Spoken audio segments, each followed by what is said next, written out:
The ground in Salem village had not fully thawed when the first complaints were filed.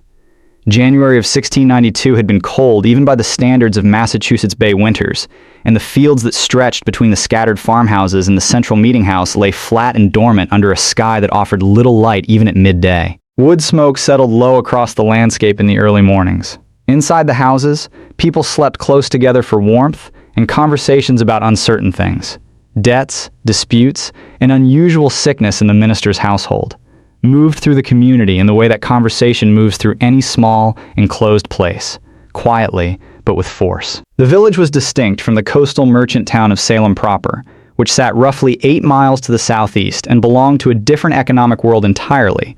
oriented toward the Atlantic trade and governed by a different set of concerns. Salem Village, which had achieved the right to its own parish and its own minister only in 1672, was a community of approximately 550 residents, most of them farming families who had been engaged in sustained dispute with Salem town over taxation, ministerial authority, and land boundaries for the better part of 2 decades. Before the first warrant was issued, the community had already been living inside a slow institutional crisis. The colonial government of Massachusetts Bay had operated without a settled charter since 1684, and the new provincial arrangement had not yet arrived. Governor Sir William Phipps would not reach Boston with the replacement charter until May of that year. The ministry was contested. The land records were disputed. These were the conditions in which the events of 1692 became possible, and understanding them changes almost everything about what those events were. For those who find that careful, unhurried history makes the late evening easier to move through, subscribing to the channel means there will be more of it available in the nights ahead. To understand what happened in Salem Village in the late winter and spring of 1692, it is necessary to first understand what had been happening to the Massachusetts Bay Colony in the years immediately preceding. Years of institutional disruption that left the community's foundational structures either absent, contested, or newly imposed and therefore resented. The original Massachusetts Bay Charter, issued by King Charles I in 1629, had been the legal foundation of the colony for more than half a century. Under its terms, the General Court, the colony's legislative body, had operated with a degree of self-governance that was unusual among English colonial settlements, and the Congregational Church had functioned as the effective institutional backbone of civil life, with church membership tied to full participation in the political community. Taxes were levied locally. Magistrates were elected by freemen. The colony had, for much of its history, governed itself with minimal interference from the crown, and this had shaped a particular political psychology. A strong identification between the Puritan religious project and the institutions of civil governance, which were understood to exist in the service of the same ends and to derive their legitimacy from the same source. That arrangement ended in 1684, when the original charter was revoked by King Charles II following years of accumulated disputes over trade regulation, taxation, and the colony's persistent refusal to comply with the navigation acts that governed English commerce. The revocation was not merely a legal inconvenience. It removed the institutional structure through which Massachusetts Bay had defined and enforced its identity for 55 years, and it opened the way for the Dominion of New England, a consolidated colonial government under the direct authority of the Crown, covering Massachusetts, Plymouth, Rhode Island, and Connecticut, and governed, beginning in 1686, by the appointed governor, Edmund Andros. Andros was neither a Puritan nor a sympathizer with Puritan institutions, and his administration made no particular effort to conceal that fact. He levied taxes without legislative approval, questioned the validity of existing land titles, which cast into doubt the property claims of a substantial portion of the colony's residents, required that Anglican services be permitted in Boston, and governed in a manner that the Puritan establishment experienced as a systematic dismantling of the structures through which they had organized their civil and spiritual lives. The response, when an opportunity presented itself, was not passive. When news reached Boston in April of 1689 that King James II had been deposed in England during the Glorious Revolution, Andros was placed under arrest, and a provisional government reassumed authority under the leadership of the elderly former governor Simon Bradstreet. Massachusetts Bay was, once again, operating without a legitimate charter, in a legal and administrative condition that was essentially improvised from the materials of an earlier era that had itself been declared invalid. The colony remained in this condition for the better part of 3 years. The new provincial charter, negotiated in London largely through the sustained efforts of Increase Mather, who had traveled to England in 1688 specifically for this purpose. was not finalized until October of 1691, and it did not arrive in Massachusetts until May of 1692, when the newly appointed Governor Sir William Phips carried it across the Atlantic. For the duration of that intervening period, the courts, the land registry, and the processes of civil governance functioned in a state of structured uncertainty, and there was no firmly established legal mechanism for certain categories of criminal proceeding, including those that would be required in the months ahead. The new provincial charter, when it arrived, was itself a source of fresh institutional tension. It extended the franchise to male property owners regardless of church membership, a direct break from the earlier arrangement in which civil and religious participation had been formally bound together. And it gave the governor the power to appoint judges and other officials, rather than having them elected by freemen of the colony. This altered the relationship between the general court and the executive in ways that were still being actively negotiated at exactly the moment when the court system was called upon to handle a criminal matter of unusual complexity and political sensitivity. The institutions responsible for adjudicating the crisis of 1692 were themselves institutions in the early stages of redefining what they were.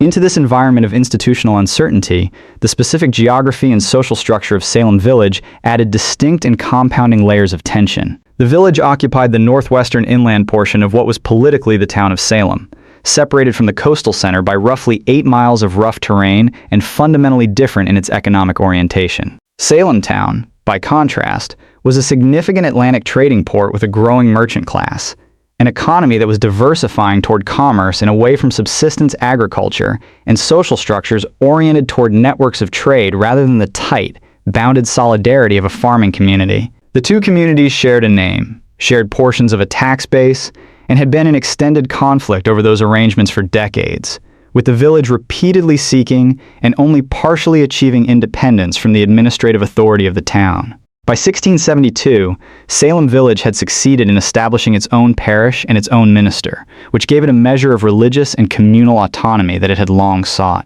But the village remained politically subordinate to Salem town for most civic purposes, and this subordination had produced a persistent institutional grievance that expressed itself in disputes over taxation, militia service, and, critically, the ownership and boundaries of land. The question of who held valid title to which parcels of land in the territory between and around the two communities was not settled law in 1692. Several of the families most deeply involved in the events of that year had active land disputes pending, or had recently concluded disputes whose outcomes they experienced as having been resolved unjustly, through institutional channels they did not fully trust. The internal geography of Salem Village itself was not socially or politically neutral. Historians Paul Boyer and Stephen Nissenbaum, in their 1974 study Salem Possessed, carefully mapped the political and social alignments of village residents and identified a pattern that was consistent enough to carry explanatory weight. Those who supported the ministry of Reverend Samuel Parris tended to cluster in the western and northern portions of the village, further from Salem town and more economically marginal, while those who opposed him tended to live in the eastern portions, closer to the town and more integrated into the broader Atlantic commercial economy. The fault line was not simply between families, though it expressed itself in family rivalries. It ran between two visions of what Salem Village was and ought to become, and it made the village meeting house, the one institution that was supposed to hold the community together, into a contested space. Samuel Parris himself was an unusual figure for a village minister, and understanding his specific situation is necessary for understanding how the minister's household became the location in which the crisis began. Parris had been born in London in 1653, raised partly in Barbados, where his father managed a plantation, and had spent the better part of a decade in Boston attempting and failing to establish himself as a merchant in the Atlantic trade, before turning to the ministry as a vocation in his mid-30s. He was ordained in 1689, the same year that the Dominion of New England collapsed and provisional governance began. And he came to Salem Village, not as a settled minister with a long pastoral record and an established reputation, but as a man of commercial experience and commercial expectations, who had redirected ambitions that had not been satisfied in trade into the ministry, and who brought with him a set of requirements that were not quite compatible with the modest and quarrelsome community he had agreed to serve. The terms of Parris's settlement were disputed from the beginning, and the dispute never fully resolved itself in the years before 1692. The village committee initially offered him £66 per year plus firewood and the use of the parsonage, the minister's house, which the village had always understood to be community property held in trust for whoever occupied the ministerial position. Paris negotiated for additional compensation and, most significantly, for the outright deed of ownership of the parsonage, a demand that the village found both financially and institutionally objectionable. The negotiation produced a grudging and partial concession, then a reversal, then a period of sustained ambiguity in which neither side was satisfied and both sides interpreted the situation in ways that confirmed their existing grievances. By 1691, a faction led primarily by the Porter family. Specifically, the network centered around Joseph Porter and his extended kin, several of whom maintained commercial connections to Salem town, had gained control of the village committee, and had begun withholding portions of Paris's salary as a mechanism of institutional pressure. The dispute over compensation had become, by the time the first unusual illness appeared in the Paris household, a year-long conflict in which the minister had refused to acknowledge the legitimacy of the committee's authority while continuing to occupy the parsonage and conduct services, and had responded from the pulpit with sermons of increasing intensity about the presence of enemies within the congregation and the threat of the devil's work among those who opposed the ministry. On the opposite side of this divide stood the Putnam family, the largest landholding family in the western portions of the village and the most consistent backers of Paris's ministry through the years of his salary disputes. The Putnam situation carried its own internal complications. Thomas Putnam Sr. had died in 1686, leaving a will that his eldest son from his first marriage. Joseph Putnam, who had married into the Porter network and aligned himself with Paris's opponents, interpreted in a manner that significantly reduced the inheritance of Thomas Putnam Jr., who would become one of the most active figures in the early months of the accusations of 1692, and whose wife, Anne Putnam Sr., and whose daughter, Anne Putnam Jr., would be among the most prominent participants in what followed. The Putnam family's grievances were multiple and layered. Against the Porters, against Salem town, against those they saw as benefiting from land and governance changes that had disadvantaged them, and against a broader, less articulated sense that the community and the colony were moving in directions that threatened everything on which they had built their position. To understand these alignments as merely personal conflicts or family feuds, however, is to miss what made them consequential at an institutional level. The Puritan theological framework within which all of these families operated was not incidental to the events that followed. It was the interpretive structure through which illness, misfortune, social disorder, and unexplained affliction were understood and, eventually, prosecuted. The Congregational Churches of Massachusetts Bay were not voluntary associations of believers in the modern sense. They were institutional centers of communal life, with authority over matters of moral discipline, the interpretation of providential events. Those occurrences understood to carry a meaning beyond the merely accidental, and the formal maintenance of right relationship between the community and God. Within the theological framework practiced in the churches of Essex County in the late 17th century, the physical world was understood to be fully accessible to spiritual agency. Illness that could not be explained by available natural causes was a reasonable occasion for considering supernatural ones, not because these communities were ignorant of natural philosophy, but because their natural philosophy and their theology were not yet fully separated from each other, and because the institutions that structured their lives affirmed both as equally valid categories of explanation. The devil was understood to be active in the world, capable of operating through human agents who had entered into a covenant with him, and the existence of witchcraft was affirmed not only by the scriptures, specifically in the book of Exodus, chapter 22, verse 18, but by the legal codes of Massachusetts Bay, which had made witchcraft a capital crime since 1641, and by recent and widely read literature. Cotton Mather's memorable providences relating to witchcrafts and possessions, published in 1689 and actively circulating in the community at the time of the first afflictions, provided a specific, recently validated, and authoritative account of what demonic possession and witchcraft looked like when they manifested in the physical behavior of their victims. The behavioral symptoms Mather described: contorted postures, inability to speak, screaming, apparent insensibility to pain,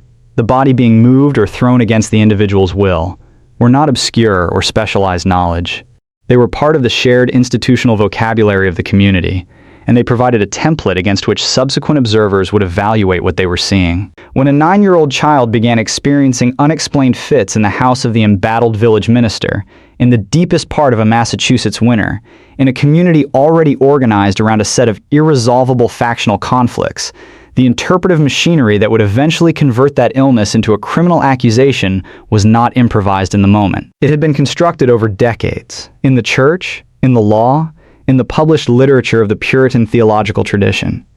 And it was functioning in 1692 exactly as it had been designed to function. The physician who was called to examine Betty Paris and her cousin Abigail Williams, a man named William Griggs, who was also among the more prosperous residents of Salem Village, examined the children in February of 1692 and concluded, after failing to identify any physical cause for their symptoms, that the evil hand was upon them. The phrase was not casual speech. It was a medical and theological conclusion drawn from within a shared institutional vocabulary, and it carried consequences that Griggs almost certainly understood when he delivered it. Once a physician had eliminated natural causes, the next institutional step was a legal one, and the question of which legal institution would bear that weight. In a colony that had been operating without a settled charter for years, with no functioning superior court, and with evidentiary procedures for witchcraft prosecutions that had not been applied with any regularity for more than a decade, was a question that had not yet been answered. The people who would eventually be named, accused, tried, and in 19 cases killed entered that institutional machinery not as characters in a predetermined drama, but as individuals caught between systems that were still, in February and March of 1692, attempting to determine how to proceed. The popular image of the Salem witch trials, which has settled into cultural memory through decades of theatrical productions, novels, and screen adaptations, begins almost always in the same place. A group of young girls gathering in secret by firelight, drawn into forbidden practices under the guidance of an enslaved woman from the Caribbean, whose knowledge of ritual and the occult became the spark that set the community ablaze. This image is not supported by the historical record. It was not constructed by the participants, not described by contemporary witnesses, and not the conclusion of any serious scholarly account of the period. It is, rather, the accumulated residue of 2 centuries of dramatic elaboration, most of it serving interpretive purposes that had little to do with what actually happened in Salem Village in the winter of 1692. The events began, as far as the available record allows reconstruction, not in secret, and not with anything that a contemporary observer would have called occult practice. They began in the house of Samuel Paris, sometime in January of 1692, when his daughter Elizabeth, known in the documents as Betty Paris, began experiencing symptoms that her father and the community struggled to explain through any natural cause. Betty was 9 years old. Her cousin Abigail Williams, who lived in the Paris household as a ward. Her precise relationship to Samuel Paris is slightly uncertain in the documents, though she is consistently described as his niece, was approximately 11. These were the initial cases. 2 children, living in the same household, presenting with similar unexplained physical disturbances that the physician William Griggs examined in February and attributed, in the institutional vocabulary available to him, to the evil hand. The household included 2 other individuals whose presence is central to understanding how the early stages of the crisis unfolded. Tituba and her husband John Indian, both of whom were enslaved people owned by Samuel Paris and living in the parsonage. The figure of Tituba has been so thoroughly reconstructed by popular culture, particularly by Arthur Miller's The Crucible, first performed in January of 1953, and by subsequent creative works, that recovering anything accurate about her actual identity and her actual role in 1692 requires setting aside almost everything that popular memory asserts. The standard popular account identifies Tituba as an African-Caribbean woman, likely from Barbados, who practiced some form of Afro-Caribbean spiritual tradition, and whose introduction of the girls to fortune-telling or divination initiated the whole sequence of events. This account is not supportable by the historical evidence. The scholar Elaine Breslaw, in her 1996 study Tituba, Reluctant Witch of Salem, examined the available primary documents and the historical conditions of the Barbados in which Samuel Paris had lived, and concluded that Tituba was most probably an indigenous woman from the Orinoco Basin region of what is now Venezuela, a population that Spanish colonial forces in the Caribbean actively enslaved and transported, and from which the English colonies drew enslaved labor in significant numbers during the 17th century. The name Tituba itself appears in records of indigenous communities from that region, and the available descriptions of her physical appearance in the documents of 1692 are consistent with indigenous rather than African ancestry. None of the contemporary documents from 1692, not the court records, not Paris's own writings, not the letters and accounts produced by other participants, describe Tituba as African or as a practitioner of any specific religious tradition external to the Puritan community. Her confession, which she gave in early March of 1692 after several days of questioning, described the devil, a red book, a yellow bird, and spectral animals. imagery that is entirely consistent with the Puritan theological vocabulary of the community in which she had lived for years, and which reads in the context of the institutional pressures she was operating under at the moment. Of that confession, as a document shaped more by what her questioners expected to hear than by any independent spiritual tradition she brought to the testimony. She was a woman with no civil standing, no access to legal counsel, and no independent mechanism for resisting the direction of the examination. The 3 centuries of misrepresentation that have accumulated around Tituba's identity are not merely a historical curiosity. They reflect the same institutional habit of making the origins of a crisis legible and containable, by locating their source in an outsider, a figure whose perceived difference from the community can serve as an explanation for what the community cannot otherwise explain about itself. Tituba was, in the institutional logic of 1692, the most available candidate for that role, and her detailed and expansive confession, the first confession of the entire episode, established a template that subsequent confessions would follow, including the specific detail of the Devil's Book with its multiple signatures, which gave the court a mechanism for asserting that the conspiracy it was investigating was wide rather than narrow, involving not 2 or 3 marginal individuals, but a coordinated assembly of the devil's agents operating within the community. To understand how the crisis moved from unexplained illness to formal criminal accusation requires tracing the institutional steps between those 2 conditions, and the first of those steps was taken not by the children and not by Samuel Parris, but by a neighbor named Mary Sibley. Sibley was an adult, a church member in good standing, and she took it upon herself, sometime in mid-February of 1692, to instruct Tituba and John Indian to prepare what was known in English folk tradition as a witch cake, a preparation of rye meal mixed with urine collected from the afflicted girls, which was then baked and fed to a dog. The logic of the procedure, drawn from a tradition of counter-magical practice that coexisted with official Puritan theology throughout the English-speaking world, was that the dog, understood as a creature susceptible to spiritual influence, would through its subsequent behavior reveal the identity of the witch responsible for the afflictions. When Samuel Parris learned of the witch cake, he condemned it publicly and with considerable force from the pulpit of the Salem village meeting house, describing it in his sermon notes as a method that went to the devil for help against the devil, and that had in his judgment opened the community's affliction to further spiritual contamination rather than containing it. His response is historically significant, not because it reversed what the community was already doing. By the time he spoke, the process of attempting to identify a responsible party was substantially underway. But because it illustrates the institutional friction between formal Puritan theology, which regarded counter-magical practice as itself a prohibited intervention, and the folk tradition of protective magic that continued to operate within the actual daily life of the community, regardless of official doctrinal condemnation, Mary Sibley's witch cake was the intervention of an adult, specifically, an adult woman who found herself in the presence of an affliction she could not explain through available natural means, and it preceded, rather than followed, any formal accusation. The children, under conditions of sustained communal pressure and direct questioning by adults who had already concluded that demonic agency was involved, eventually named names. The 3 individuals first accused,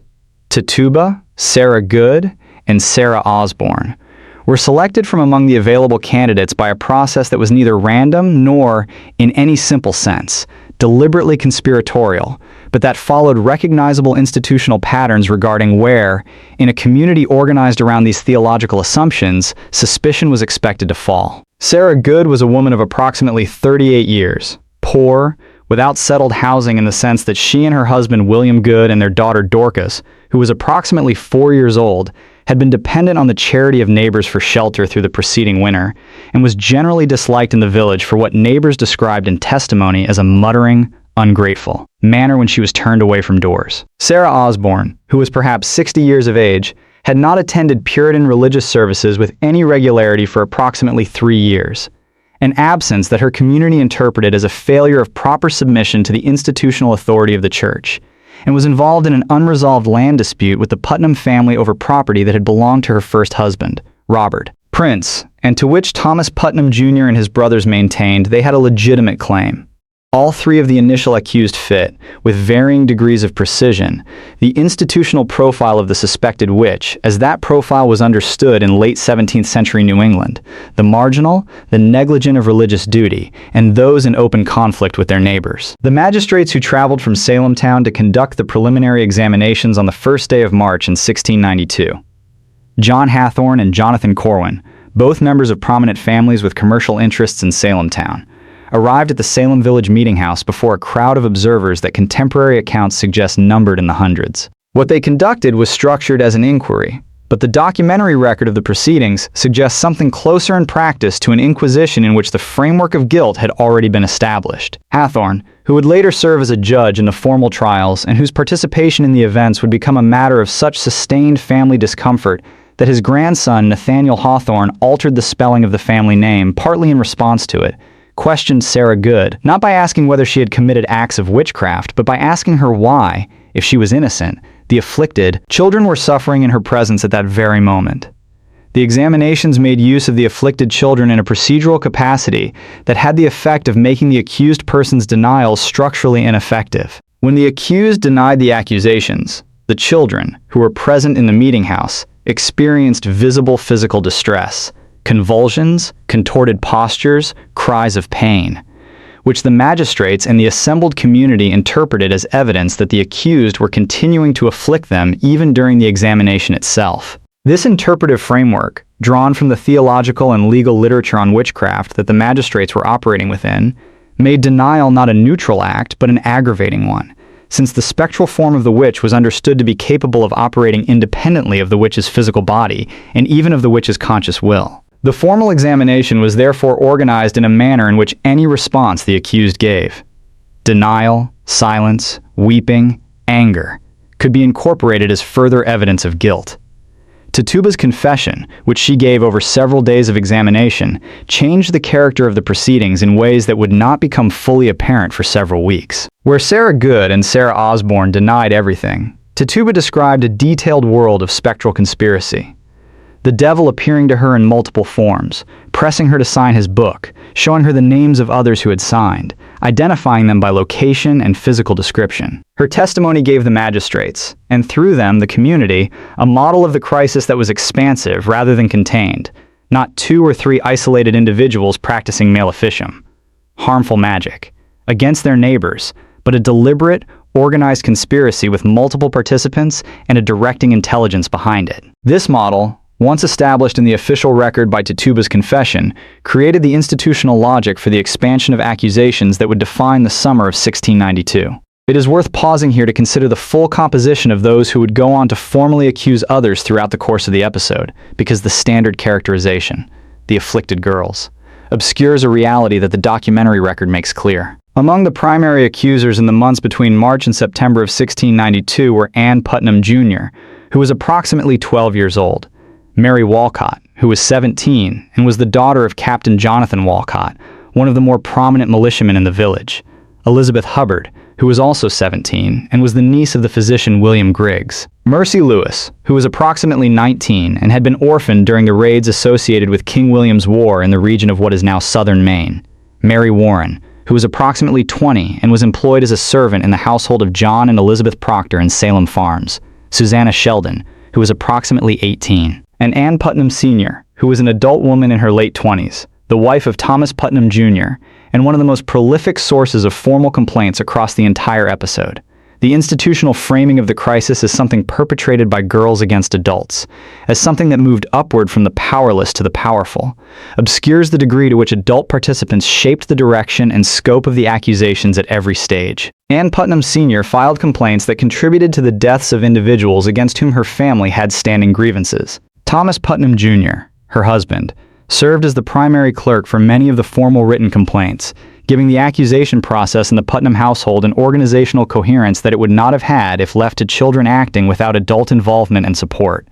The magistrates provided the institutional authority. The minister provided the theological framework. The community provided the audience whose visible responses during the examinations gave the afflicted children the social validation that reinforced and extended their participation. The question of what actually caused the initial physical symptoms experienced by Betty Paris and Abigail Williams, and subsequently by the other afflicted individuals, has occupied historians and scientists for more than a century without producing a settled conclusion. The ergotism hypothesis, first proposed in published form by the scholar Linda Corporeal in the journal Science in April of 1976, suggested that the physical symptoms, convulsions, hallucinations, sensations of burning or biting, and involuntary muscular movement, were consistent with ergot poisoning, caused by a fungal contamination of rye grain that produces alkaloids chemically related to lysergic acid diethylamide. The hypothesis was argued with genuine care and has been both supported and challenged in the scholarly literature since its publication,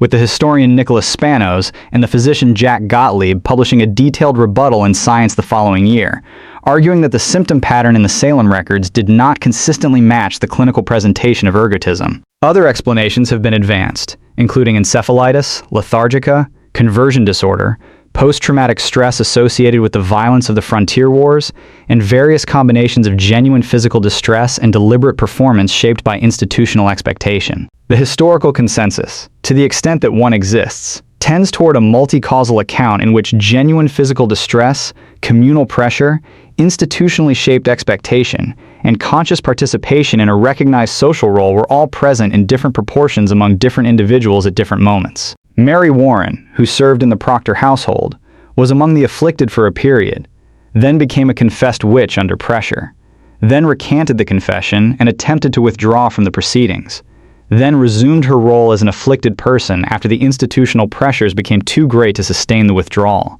A sequence of positions that is most legible when read in terms of the competing institutional demands she was navigating at each stage, rather than in terms of any single explanatory category. What the documentary record establishes with confidence is that by the end of March of 1692, the conditions that would determine the character of everything that followed had already been set, not by the girls, and not by Tituba, and not by any single individual or family, but by the intersection of contested institutional structures that had been accumulating their internal pressures. For years before a 9-year-old child in a minister's household began to experience symptoms that neither her physician nor her community could adequately explain through the tools available to them. The Court of Oyer and Terminer. The name derived from the Anglo-French legal terms meaning to hear and to determine, was established by Governor Sir William Phips by executive order on the 27th of May, 1692, approximately 1 week after Phips arrived in Boston with the new provincial charter and confronted the practical reality that the Salem Village Jail held more than 100 accused individuals awaiting trial, that the legal mechanism for trying them did not yet exist in any settled form, and that the political pressure to do something visible and decisive was intense from multiple directions at once. Phips was not, by temperament or training, a careful institutional architect. He had made his reputation as a treasure hunter and privateer, had been knighted for recovering Spanish silver from a sunken galleon in the Caribbean in 1687, and had arrived in Massachusetts with the charter at a moment when his colony needed, above almost everything else, experienced and deliberate judicial leadership. What he provided instead was a court that was constituted quickly, staffed largely with men who had existing political relationships with each other and with the Puritan establishment, and organized according to evidentiary principles that were not fully settled in English law and that would generate, within weeks of the court's first session, objections from serious legal and theological thinkers, in both Massachusetts and England. The 9 men appointed to sit on the Court of Oyer and Terminer were not professional jurists in the modern sense, and the majority of them had no formal legal training of any kind. Samuel Sewall was a Boston merchant and member of the Governor's Council who kept a diary of extraordinary detail, the same diary that would later record his public apology, but whose expertise was in commerce rather than law. John Richards, Bartholomew Gedney, Waite Still Winthrop, and Peter Sargent were similarly men of substance and social standing, whose qualifications for their positions on the court were primarily political and civic rather than legal. Jonathan Corwin, who had served as one of the examining magistrates during the preliminary hearings in March, carried forward his earlier involvement into the formal proceedings. Nathaniel Saltonstall resigned after observing the first execution on the 10th of June and was eventually replaced, his departure suggesting a discomfort with the proceedings that the historical record does not allow complete reconstruction of, but that is consistent with what the court was doing in its earliest sessions. Presiding over all of them, as chief judge, was Lieutenant Governor William Stoughton, and understanding Stoughton's specific institutional position is necessary for understanding why the court functioned as it did. Stoughton had been born in 1631, educated first at Harvard College and then at Wadham College in Oxford, where he had studied theology with an intensity that shaped everything about his subsequent career. He had returned to New England in 1662 with a reputation as a scholar and a theologian, had served in various civic capacities over the following 3 decades, and had accumulated significant political capital through his ability to navigate the turbulent institutional changes of the 1680s without losing standing. He was, in other words, a survivor of the Dominion of New England period, a man who had managed to remain influential through the revocation of the original charter, the Andros administration, and the provisional government. And he brought to his role on the court not uncertainty but conviction in both the institutional and theological senses of that word. Staunton's approach to the proceedings was not that of a jurist attempting to determine the truth of contested facts within a framework of adversarial evidence. It was that of a theologian who had concluded, before the first formal trial, that the devil was engaged in a genuine and aggressive assault on the community, that the individuals accused of serving as his agents were almost certainly guilty, and that the court's proper function was not to test the accusation but to confirm and punish what he regarded as an established spiritual reality. He wrote in correspondence from the period that the court was dealing with a matter in which the evidence of God's own providence was plain, and he ran the proceedings in a manner consistent with that conclusion. He had no interest in procedural delay, and he treated the qualms of more cautious colleagues as evidence of insufficient commitment to the community's spiritual welfare rather than as legitimate legal concerns. The evidentiary framework that the court adopted, particularly the admission of spectral evidence,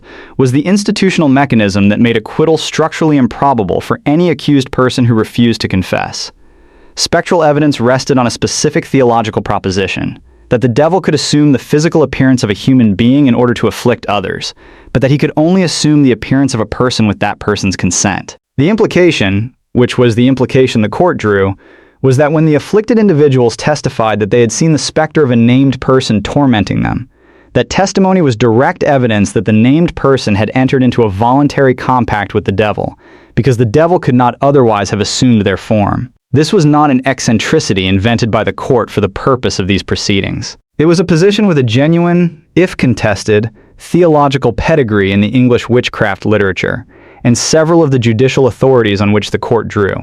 including the work of the English judge Sir Matthew Hale and the theologian William Perkins, were understood as lending some support to it. What made it institutionally decisive in the context of the Court of Oyer and Terminer was its practical one-directional quality. It allowed any testimony about spectral appearances to be admitted as evidence of guilt, while providing no corresponding mechanism by which the accused could introduce counter-evidence to refute it. An accused person could not summon witnesses to testify that they had not seen them in spectral form, because the question was not whether the specter had appeared, but whether the accused had consented to its appearance. And that consent was precisely what the spectral appearance itself was taken to prove. The accused could deny the accusation, but denial, within the theological framework the court was operating under, was consistent with guilt rather than inconsistent with it, since a person in compact with the devil would be expected to lie under examination. The evidentiary structure was closed in a manner that a more adversarial system would have recognized as procedurally problematic,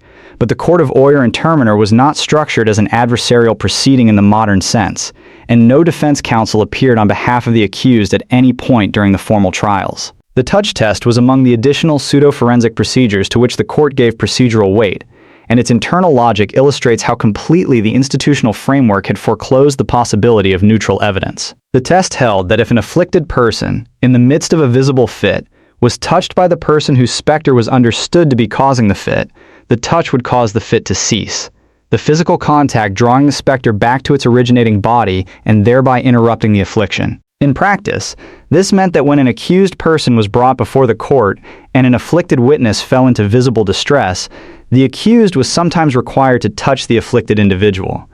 If the distress subsided, it was recorded as evidence supporting the accusation. If the distress did not subside, the result was not recorded as evidence of innocence, but was either attributed to the accused's deliberate resistance or set aside as inconclusive. The test was, in other words, structured in a manner in which a confirming result confirmed guilt and a disconfirming result confirmed nothing, which is the institutional signature of a procedure that has been designed within a framework where the outcome is already determined. Cotton Mather, the son of Increase Mather and one of the most prominent ministers in Boston, engaged with the proceedings of the court in a manner that gave them a public legitimacy they might not otherwise have sustained through the months of criticism that began almost immediately. Mather had written memorable providences relating to witchcrafts and possessions in 1689, which had provided the community with a recent, locally produced account of demonic possession, and he brought to the events of 1692 a combination of genuine theological alarm at what he understood as a real spiritual assault and an institutional investment in a court whose proceedings he had encouraged and whose conclusions he was publicly defending. He attended the execution of the former Salem village minister George Burroughs on the 19th of August on Gallows Hill, where Burroughs, from the ladder of the gallows, recited the Lord's Prayer in its entirety and without error. A feat that, according to the theological literature, a person in compact with the devil should have been incapable of performing. The crowd gathered at the execution site visibly hesitated. Mather, on horseback, intervened to explain that the devil was capable of appearing as an angel of light, and that Burroughs's apparent piety should not be taken as evidence of innocence. The execution proceeded. Mather's intervention at the execution of George Burroughs was not merely a pastoral act. It was an institutional one, performed in the specific institutional context of a public execution that had attracted visible doubt, and its effect was to subordinate the evidence of the crowd's own perception. That a man reciting the Lord's Prayer without flaw did not behave as a servant of the devil, to the interpretive authority of the trained minister and the court whose legitimacy he was affirming. The crowd's hesitation was precisely the kind of institutional friction that the proceedings had, up to that point, managed with reasonable effectiveness, and Mather's willingness to speak publicly at that moment was a service to the court that Stoughton and the other judges almost certainly recognized as such. The first formal trial of the Court of Oyer and Terminer, that of Bridget Bishop, conducted on the 2nd of June, 1692, resulted in a guilty verdict and a sentence of death, which was carried out on the 10th of June when Bishop was hanged on what came to be known as Gallows Hill, a rocky rise about a quarter-mile west of the center of Salem town. Bishop had been accused of witchcraft on an earlier occasion, more than a decade before the events of 1692, had been examined and released, and was known in the community as a woman whose behavior. She operated an unlicensed tavern, reportedly played at shovelboard late into the nights with young men, and dressed in a manner that her neighbors described as somewhat unusual, placed her at odds with the norms of Puritan communal propriety without placing her in quite the same category of material poverty as Sarah Good or social marginality as Sarah Osborne. Her conviction was delivered with a speed that suggested the jury had not deliberated extensively, and the mechanics of the trial. The spectral testimony, the touch test, the physical examination of her body that reportedly revealed what the examiners described as a witch's mark,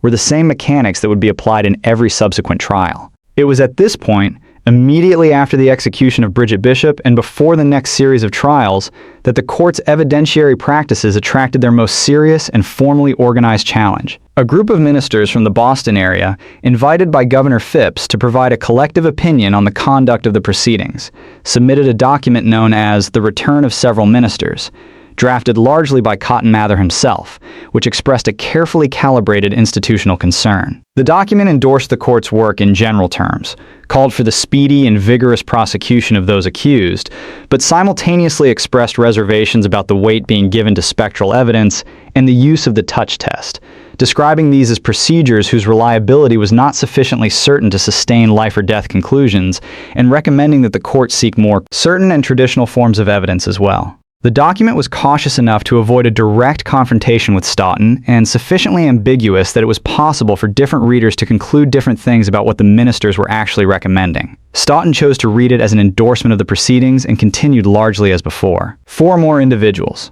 Rebecca Nurse, Sarah Good, Elizabeth Howe, Susanna Martin, and Sarah Wilds, were hanged on the 19th of July. 5 more, George Burroughs, John Proctor, John Willard, George Jacobs Sr., and Martha Carrier, were hanged on the 19th of August. 8 more were hanged on the 22nd of September. The pace of the executions was not the pace of a court struggling with difficult questions of evidence. It was the pace of a court that had determined its framework in advance and was applying it with institutional consistency. The structural incentive built into the court's operating logic was perhaps its most consequential institutional feature, and it is the feature that best explains a pattern in the documentary record that has puzzled commentators since the earliest days of historical examination. No individual who confessed to witchcraft during the proceedings of 1692 was executed. Every individual who was executed had refused to confess. This was not coincidental, and it was not the result of the judges independently evaluating the quality of the evidence in each case and reaching different conclusions about guilt. It was the direct consequence of a theological and legal framework in which confession was taken as the most reliable form of evidence. More reliable than spectral testimony, more reliable than the touch test, more reliable than the testimony of neighbors, and in which a confessed witch who was willing to name additional conspirators became institutionally more valuable alive than dead. A person who confessed was affirming the reality of the conspiracy the court was investigating. A person who confessed and named others expanded the conspiracy and gave the court additional targets to pursue. A person who confessed and expressed repentance was, within the Puritan theological framework, demonstrating exactly the kind of spiritual engagement with the community's institutions that the court and the ministry were trying to enforce. The calculus was not hidden or subtle. It was explicit enough that several of the accused who initially refused to confess eventually reversed their positions under the sustained pressure of imprisonment, isolation, and the visible evidence that those who confessed were surviving while those who refused were not. Reverend Samuel Wardwell of Andover initially confessed and then recanted the confession, explaining that he had confessed falsely under pressure and that conscience required him to withdraw it. He was executed on the 22nd of September. The court's institutional design had created,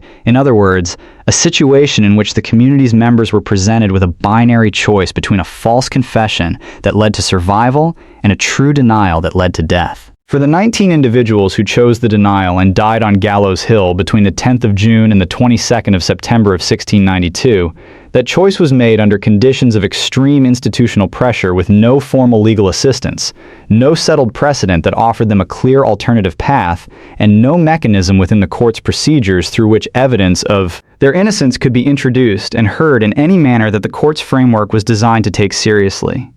The image of Salem that has passed most firmly into popular understanding is an image organized around a particular kind of victim: elderly, female, poor, and socially isolated. The widow at the edge of the village, the beggar turned away from the door, the woman whose sharp tongue and unsettled circumstances had already attracted the suspicion of her neighbors before any formal accusation was made. Sarah Good, Sarah Osborne, and Tituba, the three individuals first accused in early March of 1692,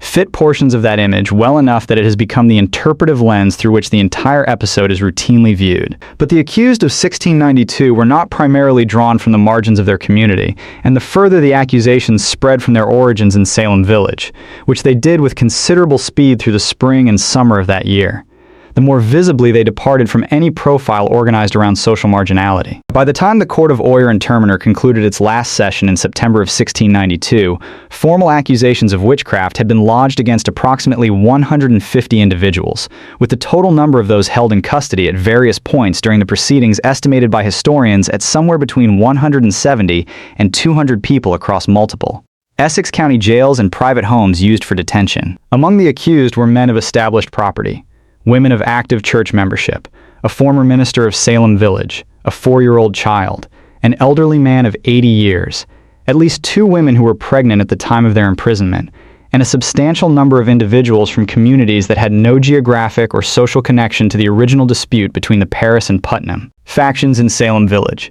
The accusation process, once given institutional legitimacy by the court, had generated its own momentum, and that momentum carried it into territory that the original social logic of the accusations, rooted in specific village conflicts, could not adequately explain. Rebecca Nurse was 71 years old in 1692, a woman of long church membership in Salem town. Not the contested village parish, but the established town church, and the wife of Francis Nurse, a prosperous farmer who had accumulated approximately 300 acres of land in the territory between Salem Village and the Ipswich Road over the preceding decades. The Nurse family occupied a position of considerable local respectability, and the accusation against Rebecca Nurse, which came initially from Ann Putnam Sr. and was supported by several of the other afflicted individuals, carried with it an implicit claim about the reach of the conspiracy that the court had committed itself to investigating. That it extended not only to the marginal and the disreputable, but into the full membership of the church and the established families of the region. The case of Rebecca Nurse proceeded through the court in a manner that revealed, more clearly than almost any other case in the episode, the specific mechanics by which the institutional structure of the proceedings made acquittal effectively impossible, regardless of what the evidence showed. The jury that heard her case initially returned a verdict of not guilty, a finding that created an immediate crisis in the courtroom because the afflicted individuals present responded to the verdict with renewed and vigorous expressions of distress. Stoughton intervened and sent the jury back to reconsider the verdict, drawing their attention specifically to a statement Nurse had made during the trial in which she appeared, when asked about another accused individual, to have referred to them in a manner that could be read as indicating prior acquaintance with a fellow accused witch. Nurse, who was hard of hearing, had almost certainly not registered the question and had not intended her remark to carry the implications Stoughton assigned to it. She later explained, in a written statement, that she had meant something entirely different, and that her failure to respond to the question as it was asked was the result of her deafness rather than any admission of the guilt the court was inferring. The jury, reconvened and directed toward a specific piece of evidence by the chief judge, returned a verdict of guilty. Rebecca Nurse was hanged on the 19th of July. Governor Phipps, whose wife Lady Mary Phipps had by that point been named in an accusation that was quietly set aside without formal prosecution, in the kind of institutional accommodation that the court extended to persons of sufficient social elevation and political connection, signed a reprieve for Rebecca Nurse after the guilty verdict and then withdrew it, apparently under pressure from Stoughton and the other judges. The withdrawal of the reprieve, for a 71-year-old woman of unimpeached church standing who had been convicted on the basis of evidence she had attempted to clarify in writing, was the kind of institutional act whose consequences were visible and whose accountability was dispersed across multiple decision-makers in a manner that made it difficult to assign full responsibility to any single one of them. George Burroughs was perhaps the most institutionally anomalous figure among all of those executed in 1692, because his position as a former minister of Salem Village gave his case a character that was unique in the episode. Burroughs had served the village parish between 1680 and 1682, during which time he had been drawn into the same salary and property disputes that characterized every ministerial tenure in the village, and he had left under conditions that included an unresolved debt dispute with the Putnam family. He had subsequently ministered to the frontier community of Wells, in what is now the state of Maine, a community that had experienced the violence of the raids associated with King William's War, the colonial theater of the European conflict known as the War of the Grand Alliance, with particular severity, and he had lived through the destruction of the frontier settlements in a way that marked him in the community's perception as a man of the borderlands, associated with danger and with failure. Burroughs was accused in April of 1692, arrested in Wells, and transported back to Salem for examination and trial. The accusations against him were extraordinary in their scope. He was identified not merely as a witch, but as the leader of the entire conspiracy, the organizing intelligence of the Devil's assault on Massachusetts Bay Colony, the man who had recruited others into the compact, and who bore primary institutional responsibility for everything that had followed. The specific evidence offered in support of this characterization included testimony about his physical strength.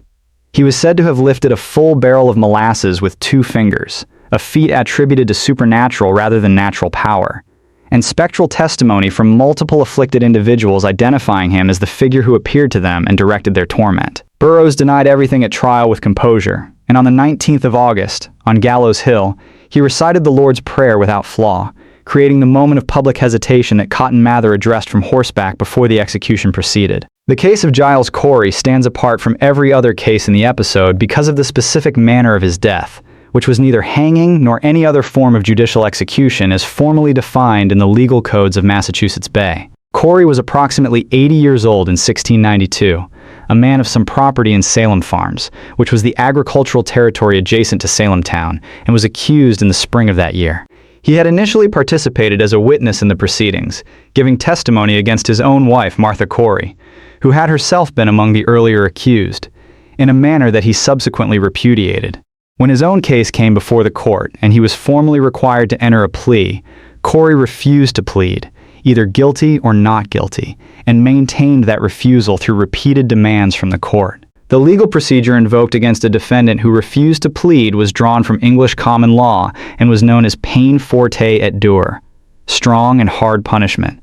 which required that the defendant be laid on the ground, have boards or weights placed upon their chest, and be pressed in this manner until they either entered a plea or died. The procedure had become rare in England by the late 17th century and was, in the context of Massachusetts Bay in 1692, an application of a legal remedy that had not been employed in the colony within living memory. Corey was pressed over the course of 2 days in September, with the sheriff of Essex County, George Corwin, periodically ordering additional weights added to the boards on his chest. He did not enter a plea. He died on the 18th of September, and the traditional account of his death, recorded by the minister Robert Califf in his 1697 account, More Wonders of the Invisible World, holds that when Corwin pressed Corey's tongue back into his mouth with his walking stick, Corey's last words were more weight. Whether those words were spoken cannot now be confirmed from the primary sources with certainty, but Corey's strategy, if it can be called that, in refusing to plead was not irrational within the institutional context he was operating in. By refusing to plead,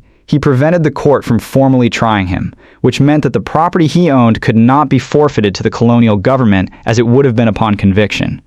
The land and property passed intact to his heirs, rather than being absorbed by the institutional machinery of the court, which had the power to strip the convicted of their estates. The choice to die under the weights rather than enter a plea that would lead to hanging was a choice that preserved his family's material inheritance at the cost of his life. And it was a choice made by a man of approximately 80 years who had watched the court convict and execute his neighbors across the preceding months, and who appears to have concluded, with reasonable accuracy, that a plea of not guilty would lead to the same destination as a plea of guilty,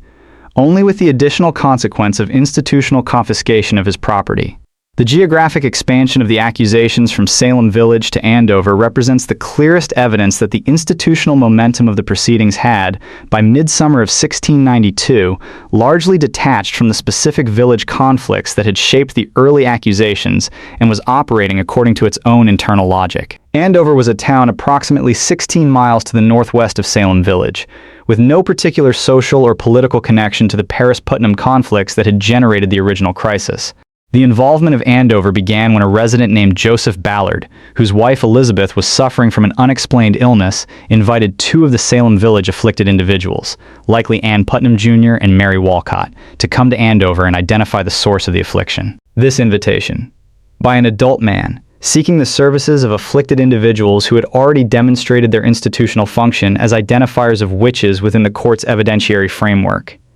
illustrates precisely the mechanism by which the crisis replicated itself outside Salem Village. The afflicted individuals came to Andover, identified witches, and Andover's own residents then became both accusers and accused in numbers that eventually made the town the single largest source of confessions in the entire episode. More than 50 Andover residents were accused in the summer and early autumn of 1692, and Andover produced a substantially higher proportion of confessors than Salem Village, a pattern that the historian Mary Beth Norton, in her 2002 study In the Devil's Snare, connected to the specific social and psychological conditions of frontier communities that had experienced the violence of King William's War in ways that made them acutely vulnerable to the interpretive framework the court was applying. The patterns visible in the accusation record when examined in aggregate, who was accused, by whom, and under what circumstances, do not resolve into a single explanatory principle, but they do reveal certain recurring structures. Land disputes appear with notable frequency in the background of accusations. The Putnam family's disputes with the nurses over territory adjacent to the Ipswich Road, the contested inheritances that divided the Putnam family itself, the land claims involving the family of Elizabeth Proctor, the disputes between the Porter Network and the established ministerial interest in the village. The historian John Demos, in his 1982 study Entertaining Satan, which examined witchcraft accusations across New England over a broader chronological period, identified patterns in the social positioning of the accused that included elevated rates of accusation among women who had inherited or stood to inherit property in the absence of male heirs, a circumstance that placed them in tension with the normative expectations of inheritance practice in Puritan New England, in which property was expected to pass through the male line. These patterns did not determine the accusations. No land dispute alone produced a formal accusation of witchcraft, and many individuals who might have fit the sociological profile of the accused were never accused. But the patterns reveal the degree to which the accusations, even when they appear in the primary sources as spontaneous expressions of spiritual distress by the afflicted individuals, were shaped by the social geography of the communities in which they occurred, by accumulated resentments, unresolved disputes, and the specific relational histories that connected the accusers to the accused in ways that the institutional framework of the court made available for expression as legal accusations. The formal confession records from Andover and Salem Village also reveal a pattern in the social dynamics of accusation that the popular narrative of isolated, independent affliction obscures. Many confessions, which, as established, were institutionally required in order to survive,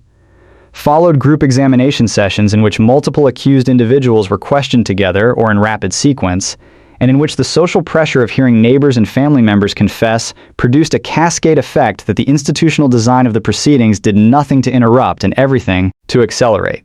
When a woman named Mary Osgood of Andover confessed in early September and named her neighbors' subsequent confessions frequently incorporated details that had first appeared in Osgood's testimony.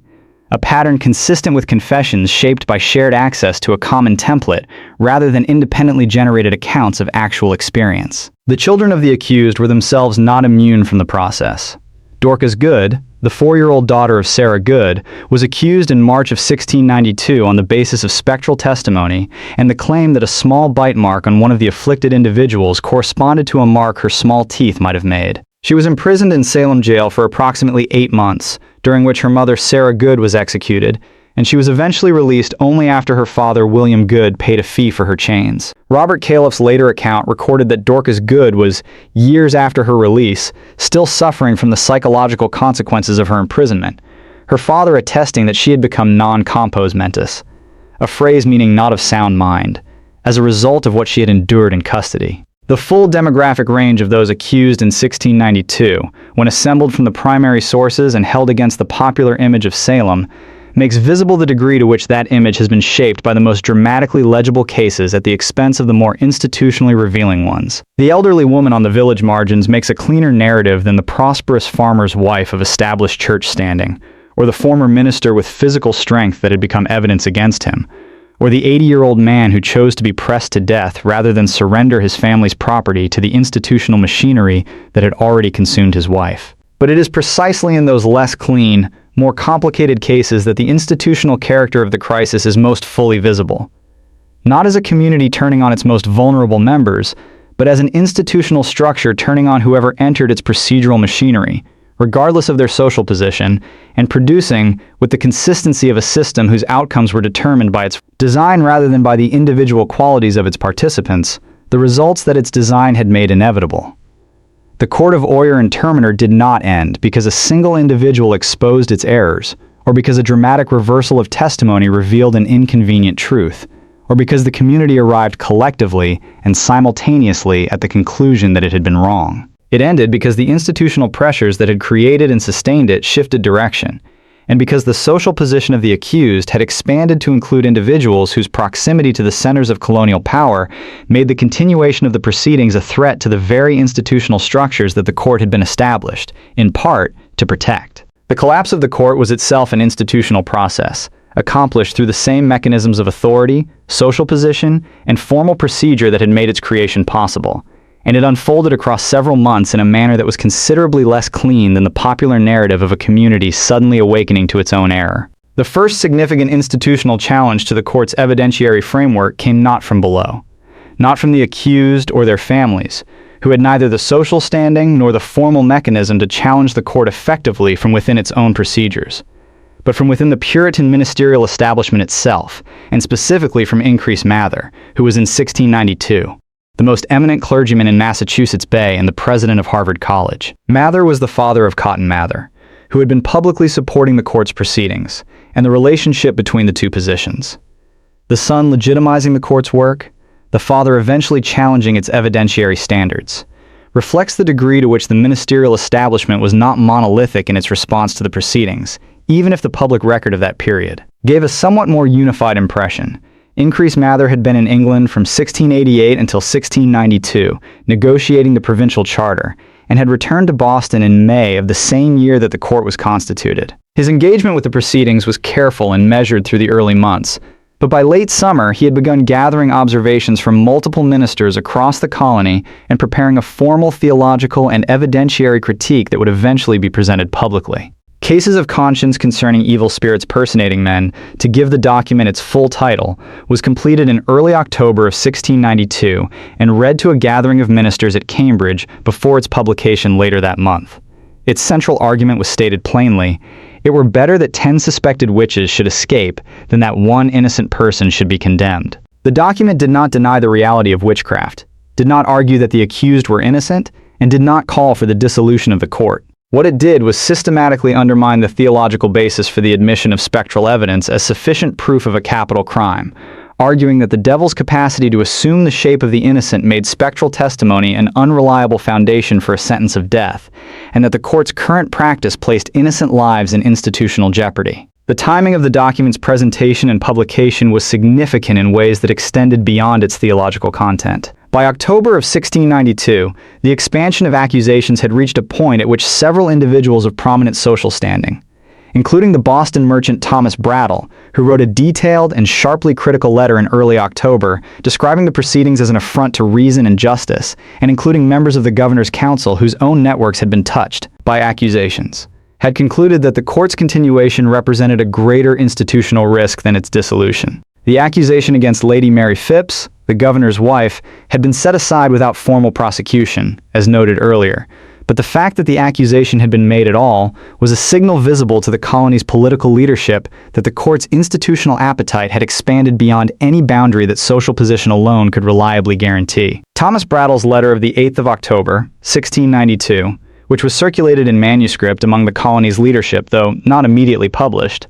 offered one of the most comprehensive and precisely argued contemporary critiques of the proceedings. Brattle, who was a Fellow of the Royal Society and among the most scientifically sophisticated residents of Massachusetts Bay,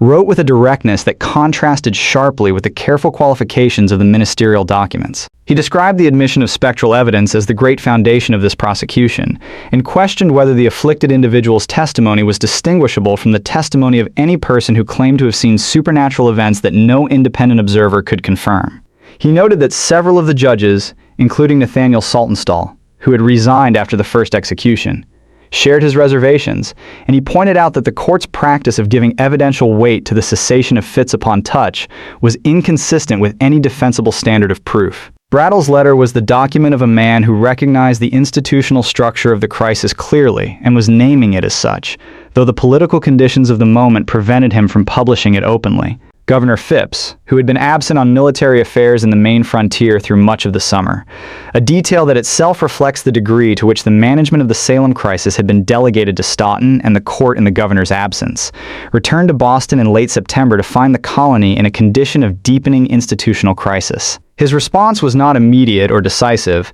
but it was made within a context in which several intersecting pressures had accumulated to a point that made continued inaction more politically costly than action. On the 29th of October, 1692, Phipps dissolved the Court of Oyer and Terminer by executive order, citing, in correspondence to the Privy Council in London, the questions that had been raised about the validity of the proceedings and the need for a more careful legal approach to the remaining cases.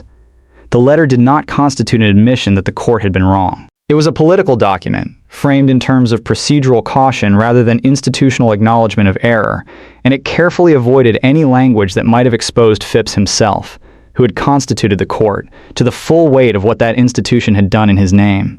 Stoughton's response to the dissolution of the court was not resignation or reflection. It was the institutional response of a man who regarded the court's work as unfinished, and its dissolution as a political interference with a legitimate spiritual function, and he made no private secret of his view that the governor had made an error. When the Superior Court of Judicature was established in January of 1693 to address the remaining accused, Stoughton was appointed to serve on it, a continuity of personnel that reflected the political difficulty of removing him entirely from the proceedings without implying a more comprehensive condemnation of what he had done. The Superior Court of Judicature operated under significantly more restrictive evidentiary standards. Spectral evidence was no longer given the decisive weight it had carried in the Court of Oyer and Terminer, and the practical effect was that the remaining accused were acquitted or released in substantial numbers. Of the approximately 50 individuals who remained in custody and faced the Superior Court in January and February of 1693, 3 were convicted and sentenced to death. Stoughton signed the death warrants without evident hesitation. Phipps, in an institutional action that completed the reversal he had begun in October, reprieved all 3 and then issued a general reprieve for all remaining prisoners in May of 1693. Stoughton's response, recorded in correspondence, was that he had endeavored to do his duty and those above him had let the guilty escape. A statement that illuminates, with unusual clarity, the interpretive framework within which he had operated throughout the entire episode, and that explains why no subsequent private reckoning or public acknowledgement of error appears anywhere in the documentary record of his remaining years. He died in 1701, having served as acting governor of Massachusetts Bay in the late 1690s, without ever expressing public doubt about the validity of the proceedings over which he had presided. The legislative process of remediation was slower, less visible, and considerably more complicated than the dissolution of the court, and it reflects the institutional difficulty of formally acknowledging error in a system that had committed itself publicly and comprehensively to a particular interpretation of events. The colonial legislature, the General Court, received petitions from the families of the condemned and the surviving accused beginning almost immediately after the dissolution of the Court of Oyer and Terminer, seeking either formal exoneration, the restoration of forfeited property, or financial compensation for the losses their families had sustained through imprisonment, legal costs, and in many cases the death of a principal earner. The first legislative response, a fast day declared in December of 1696 and observed in January of 1697, was a public institutional acknowledgement that something had gone wrong without specifying precisely what or who bore responsibility for it. It was in this context of institutional acknowledgement without institutional accountability that Samuel Sewall performed the action for which he is most remembered in the historical literature. Sewall had served as one of the 9 judges of the Court of Oyer and Terminer, had concurred in all the convictions, and had been present at the executions. On the 14th of January, 1697, the fast day appointed by the General Court, he stood in the South Church in Boston while his minister Samuel Willard read aloud, on his behalf, a written statement in which Sewall accepted the blame and shame of what the court had done, asked the forgiveness of the families of the condemned, and requested that God not visit the consequences of the court's errors upon his own family or upon the colony.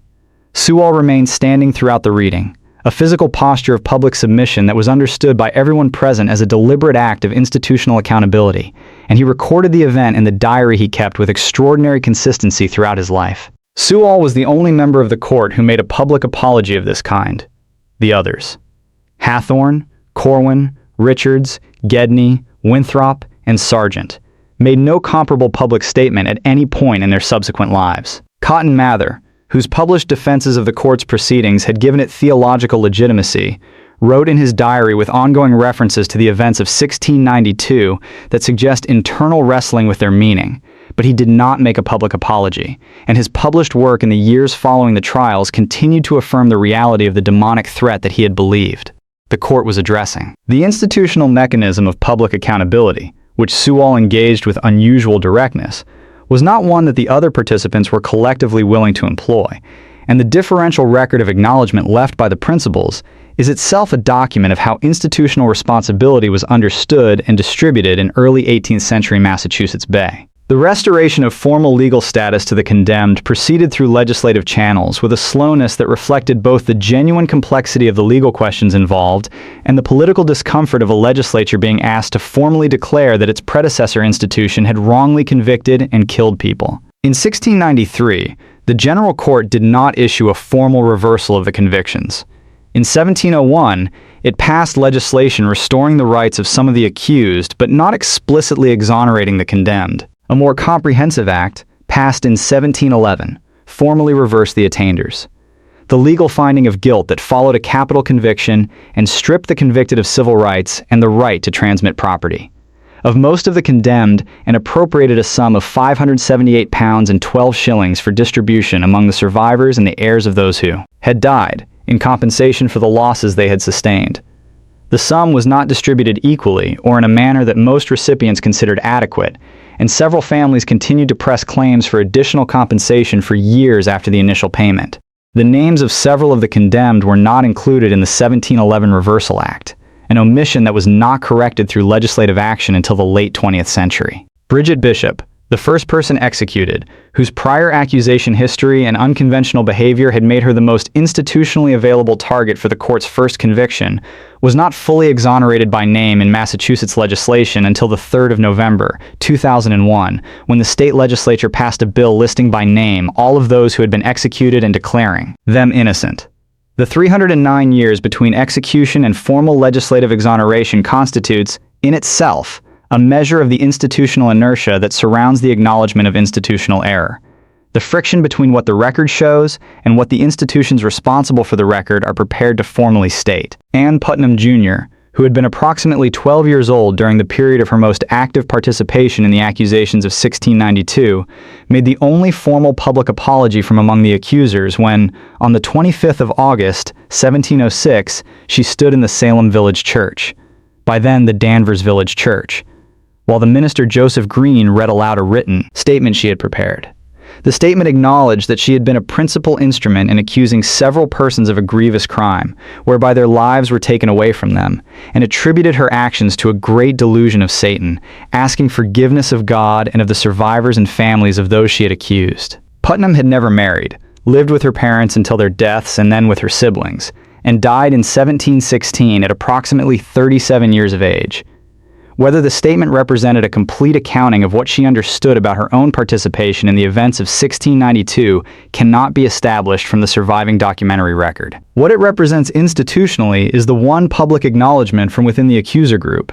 made 14 years after the executions, in the same building where much of the accusation process had been formally organized, read aloud by a minister rather than spoken in the accuser's own voice,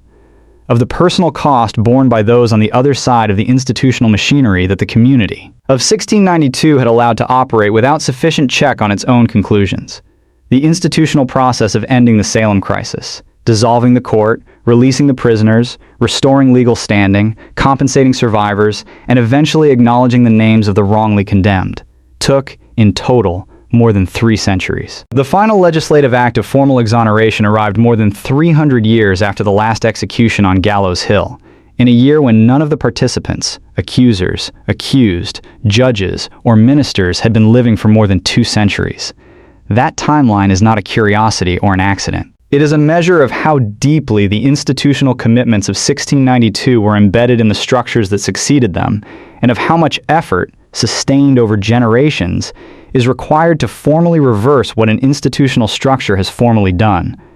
The first counter-narrative of the Salem proceedings appeared before the ink on the legislative remediation acts had fully dried. Robert Califf, a Boston merchant who had observed portions of the trials and who had developed a sustained and documented skepticism about Cotton Mather's role in legitimizing the court, spent the years between 1693 and 1697 collecting testimony, court documents, and correspondence related to the proceedings, and published the resulting work under the title, More Wonders, of the Invisible World in London in 1700. The publication necessarily occurring in England because no Boston printer was willing to produce it, an institutional fact that itself says something about the degree to which the ministerial establishment still controlled the mechanisms of public discourse in Massachusetts Bay at the turn of the 18th century. Califf's account was pointed and specific in its criticisms, naming individuals, reproducing documents, and arguing with considerable directness that the court had operated on a foundation of evidence that no reasonable standard of proof could have sustained. Cotton Mather's response, when copies of the book reached Boston, was reportedly to have it burned in the yard of Harvard College, an act of institutional suppression that did not prevent the book from circulating, and that has not prevented it from remaining one of the most important primary sources for the period. The Reverend John Hale of Beverly, who had observed the proceedings as a ministerial witness and whose own wife had been briefly named in an accusation during the later months of the crisis, published a modest enquiry into the nature of witchcraft in 1702, a document that represents perhaps the most psychologically candid reflection produced by any direct participant. Hale had initially supported the court and its methods, and his account of the proceedings was organized, in significant part, around the question of how he and others who shared his theological assumptions could have been so completely mistaken in their application of those assumptions to the specific evidentiary situation the court had created. The honesty of the inquiry was genuine, but also institutionally limited. Hale could acknowledge that the procedures had been wrong without being able to fully articulate the structural conditions that had made those wrong procedures seem right, because doing so would have required a critique of the institutional framework. The Puritan Church, the colonial legal system, the ministerial authority, within which he had built his entire life and from which he continued to derive his social position and his intellectual vocabulary. This limitation, the capacity to acknowledge specific error while remaining unable to examine the institutional structures that produced the error, is the defining feature of Salem's management of its own memory through the first century and a half after the events. The community of Salem Village, which renamed itself Danvers in 1752, in a gesture whose institutional motivation was not entirely separable from the desire to achieve a degree of nominal distance from the associations that the name Salem had accumulated, suppressed or minimized the episode in local memory with a consistency that speaks to the genuine communal discomfort it continued to generate. Church records from the period were handled with selective care. The descendants of the judges maintained, where possible, a public silence on the subject. The descendants of the accusers and the accused lived alongside each other in the same bounded communities for generations, and the social cost of that proximity produced a collective management of memory in which the events of 1692 were not openly discussed in the terms that an accurate account would have required. Nathaniel Hawthorne, who was born in Salem in 1804, and who grew up with a family connection to the proceedings that he experienced as a source of genuine private anguish, represents the first major literary reckoning with the episode, and also the first major literary distortion of it. His great-great-grandfather was John Hathorne, one of the two magistrates who had conducted the preliminary examinations in March of 1692, and who had subsequently served on the court of Oyer and Terminer, never recanting, never apologizing, dying in 1717 with the same institutional certainty that had characterized his participation in the trials. Nathaniel Hawthorne altered the spelling of the family name by inserting the letter W, a change he made as a young man and maintained throughout his career, as a partial but not complete symbolic act of distancing from that inheritance. And the shadow of John Hathorne falls across his fiction with a consistency that is impossible to read as coincidental. The House of the Seven Gables, published in 1851, drew explicitly on Salem history in its portrait of a family living under the weight of an ancestral crime and its institutional preoccupations. The way that authority, properly constituted and morally bankrupt at the same time, can sustain its power across generations,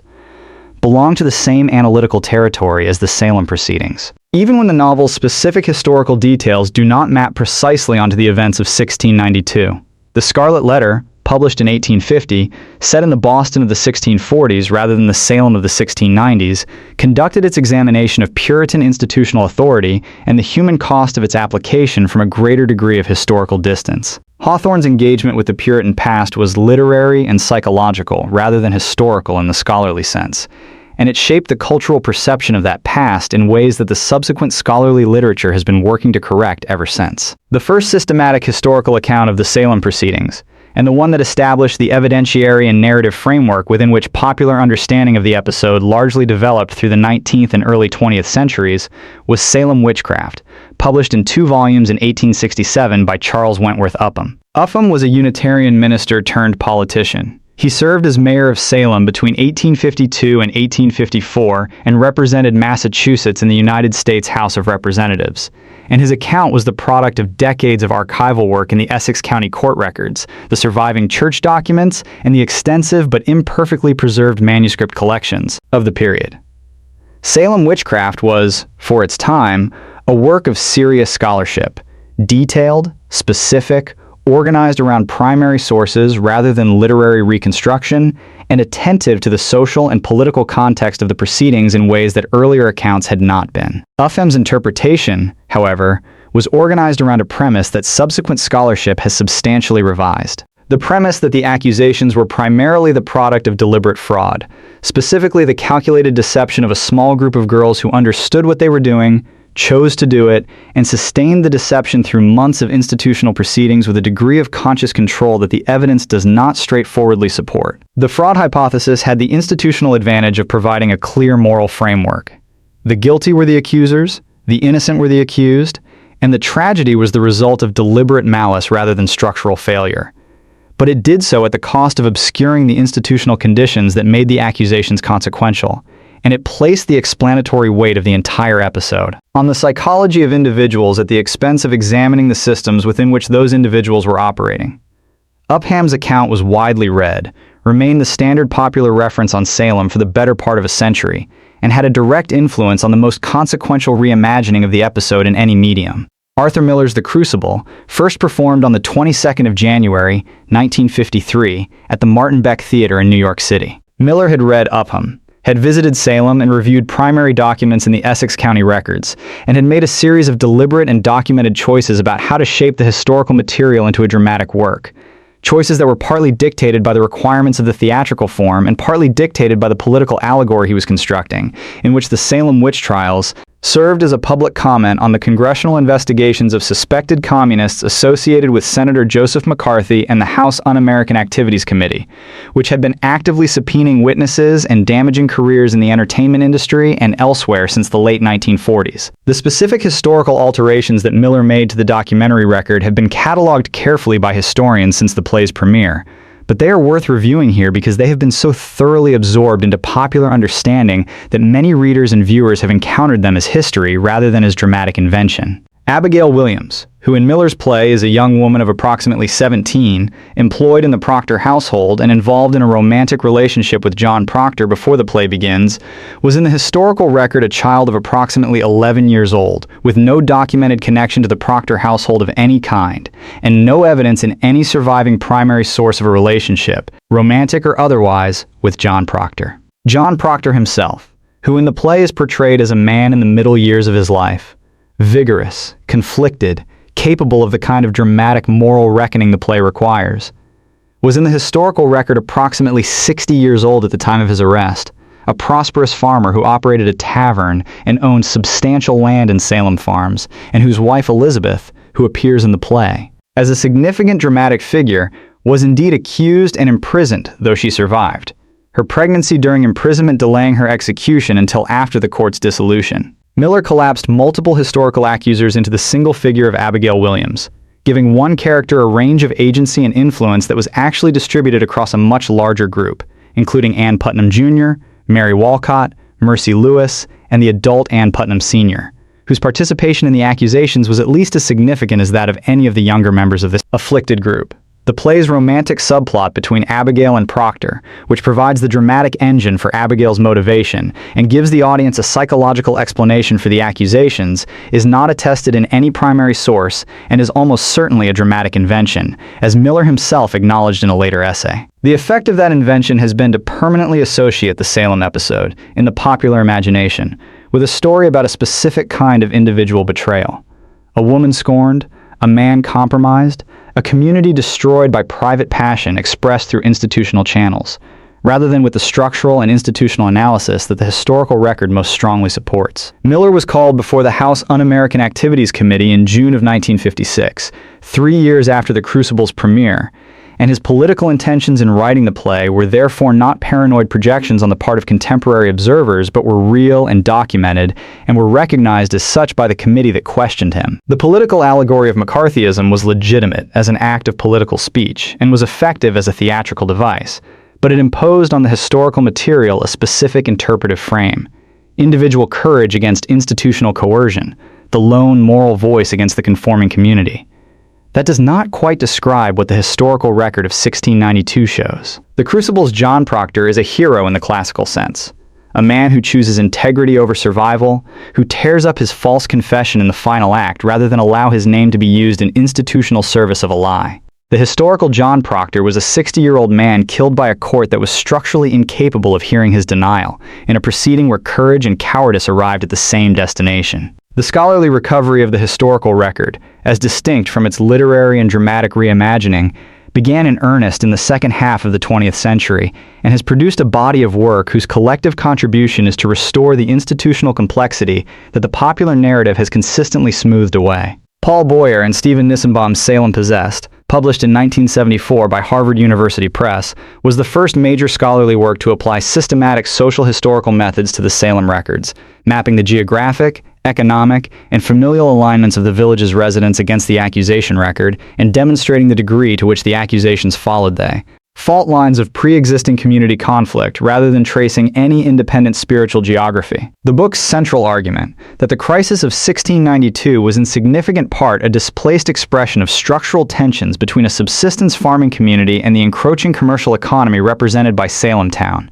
was not universally accepted by subsequent scholars, some of whom found it too schematic and too reductive of the genuine theological dimensions of the episode. But it permanently altered the terms on which serious historical discussion of Salem could take place and established the community's social geography as an irreducible element of any adequate explanation. Linda Caporial's ergotism hypothesis, published in the journal Science in April of 1976, introduced a biomedical dimension to the scholarly conversation that generated immediate and sustained engagement. Caporial, then a graduate student in behavioral psychology at the University of California at Santa Barbara, argued that the specific symptom pattern recorded in the Salem documents, the convulsions, the sensations of biting and burning, the visual disturbances, the involuntary movements, was consistent with convulsive ergotism caused by the fungus Claviceps purpurea, which commonly infects rye grain. Under conditions of cold winters followed by damp springs, conditions that the climate records for Essex County in the early 1690s appear to have provided.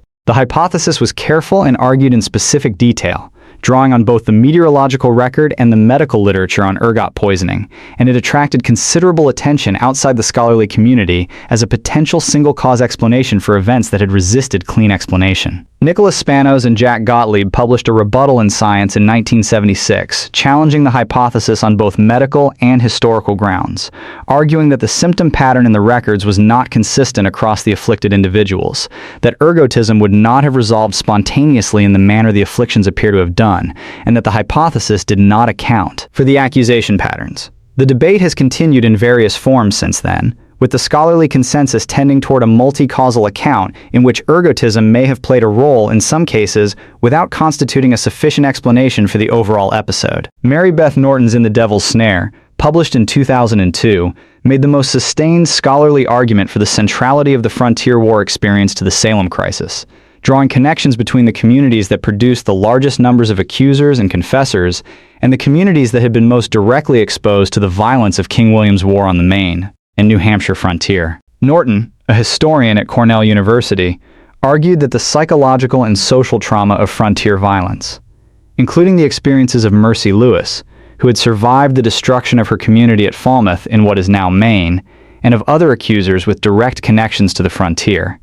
created a specific vulnerability to the interpretive framework the court was applying, in which the Devil's Conspiracy was understood to mirror, in its organized and purposeful destructiveness, the organized violence of the Wabanaki raids that had devastated English frontier settlements with such regularity through the preceding decade. Norton's argument added a geopolitical dimension to the social history that Boyer and Nissenbaum had established, and it returned the Indian Wars to the center of the Salem story in ways that previous accounts had largely neglected. Stacy Schiff's The Witches, published in 2015, brought the primary sources to a general readership with a narrative energy and attention to documentary detail that gave the popular understanding of the episode its most comprehensive recent update. Schiff, who had previously written biographical studies of Benjamin Franklin and Vera Nabokov, applied the same methods of close reading and precise reconstruction to the Salem records, and her account was notable for its sustained attention to the specific individuals involved. Their names, their ages, their documented relationships, their exact words where the record preserved them.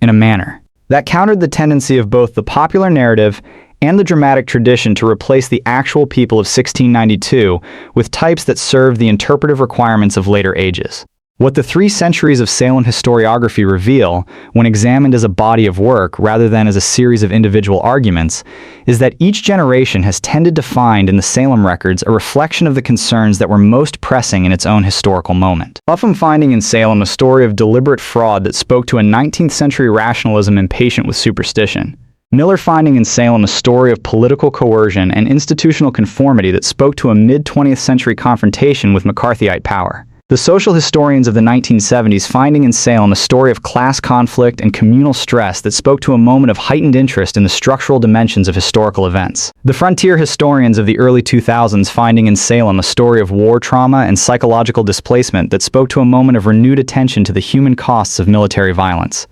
None of these readings was without some foundation in the documentary record. None of them was adequate as a complete account of what the institutional machinery of 1692 had actually done and why. The Salem witch trials are, in the end, a record of what happens when the institutions responsible for managing uncertainty,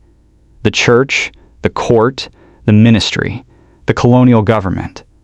are themselves operating under conditions of severe institutional stress, and when the evidentiary procedures those institutions employ are designed in such a way that the conclusions they were built to reach are the conclusions they reliably produce.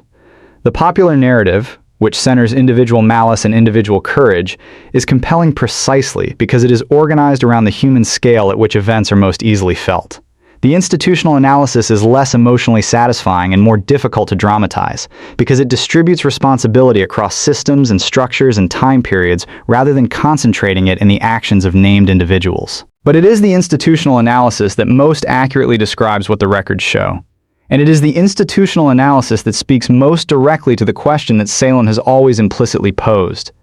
Not how could they have believed such things, but how could a system have been organized in such a way that belief was sufficient justification for what the system then did? What Salem Village produced between January and September of 1692 was not a mystery, and it was not an aberration. It was the predictable output of a specific institutional configuration, a community under sustained political stress, operating through theological and legal structures that had been designed to produce particular conclusions, presided over by individuals who were genuinely convinced of the rightness of what they were doing and who had no external mechanism compelling them to stop until the social cost of continuation exceeded the social cost of reversal. 19 people were hanged. 1 was pressed to death. Several others died in custody. More than 150 were accused. The institutions responsible did not correct themselves. They were corrected, slowly and incompletely, from the outside, by accumulated pressure from individuals whose proximity to power gave them the standing to intervene in ways that the accused and their families had never possessed.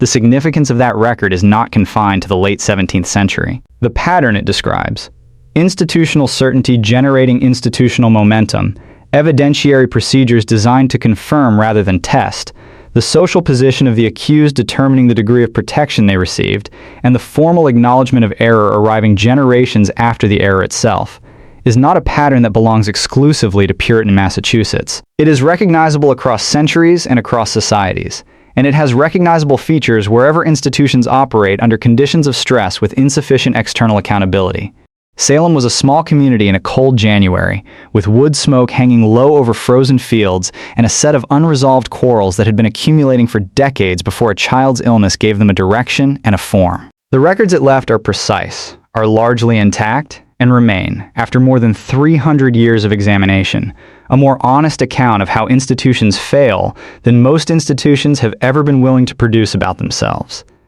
That is perhaps the quietest and most durable thing the episode has to offer.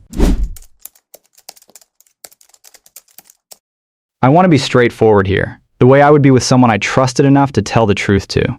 This script is long, and deliberately so. When you are writing for a sleep channel, when the entire premise is that the listener is going to drift off before they reach the end, there is a real temptation to let the later sections loosen, to assume that nobody is going to be fully awake for section 5 or 6, and that the quality of the argument can afford to relax at that point. I tried not to do that, because I think the best sleep content is content that could stand up in full daylight too.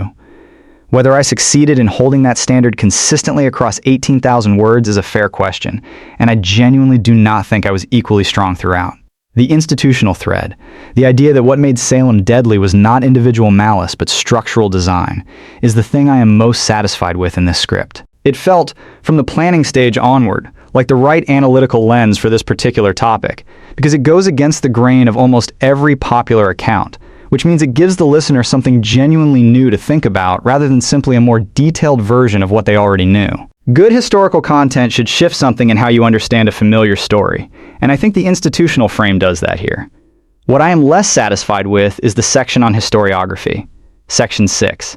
It is the most information-dense section in the script, and the density is probably too high for a sleep format. Listing scholarly works, publication dates, and academic arguments in rapid succession is necessary if you are going to honestly address the 3-century arc of misremembering, but it creates a texture that is harder to rest inside than the more narrative sections. If I were revising the script for production, I would probably slow that section down further, give it more breathing room, and let a few of the specific scholarly arguments develop at greater length rather than moving through all of them at the pace I used. The section is accurate. I do not think it is as restful as the rest. The Tituba material in Section 2 was important to get right, and I think it is right, but I am aware that it runs against what most listeners will have in their heads from The Crucible and from a dozen subsequent adaptations, and that there is a risk of it feeling like a correction rather than a revelation. The difference between those two things is almost entirely tonal. A correction implies that the listener was wrong, which puts them on the defensive, while a revelation invites them into something they had not previously encountered. I tried to frame it as the latter, but the line is genuinely narrow, and I could not always be certain I was on the right side of it. The Giles Corey passage in Section 4 is the section I find most satisfying at the sentence level. There is something about writing toward a death that was chosen, deliberately, calculatedly, in full knowledge of what refusal meant.